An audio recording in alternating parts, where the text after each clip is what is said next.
Bienvenue dans l'émission Le Saint du Jour.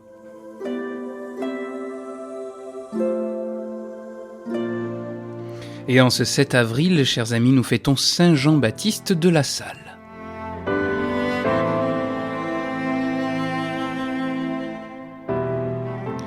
Jean-Baptiste de La Salle naît à Reims le 30 mai 1651 dans une famille très chrétienne. Se sentant appelé par Dieu, il est dirigé vers le clergé séculier. Une bonne formation lui est donnée au séminaire de Saint-Sulpice de Paris où il obtient le grade de docteur en théologie.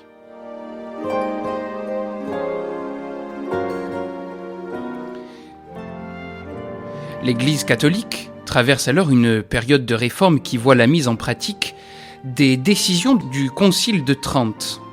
Jean-Baptiste, comme beaucoup d'autres, prend conscience de la nécessité d'instruire les enfants pauvres. Des congrégations ont déjà été fondées pour les filles. Il faut s'occuper également des garçons. C'est à Reims même, sa ville natale, qu'il fonde l'Institut des Frères des écoles chrétiennes. Les candidats qui deviendront les maîtres se présentent. Ils resteront laïcs tout en étant de véritables religieux, portant un habit distinctif.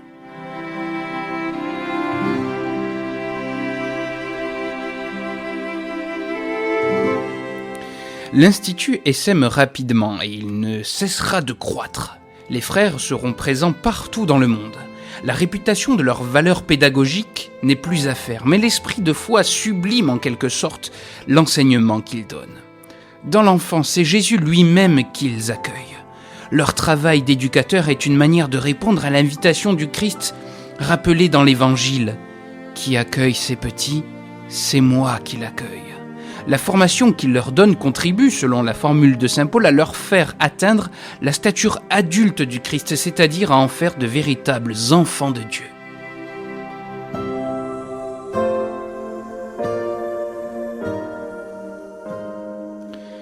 Jean-Baptiste de La Salle assiste au développement de sa fondation. Il y travaille en particulier par ses écrits, mais comme il en est de beaucoup d'autres fondateurs, il va connaître les épreuves. Elles contribueront non seulement à le faire grandir en sainteté, mais également, on peut le penser, à enraciner solidement son œuvre. Il connaîtra les humiliations et même la calomnie. Il sera traîné en justice. Il souffrira tout en silence. Par une coïncidence qui en dit long, il mourra un vendredi saint, l'année 1719. Si le grain de blé ne meurt, il ne porte pas de fruits.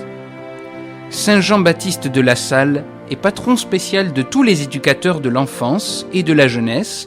Il fut canonisé le 24 mai 1900 par Léon XIII.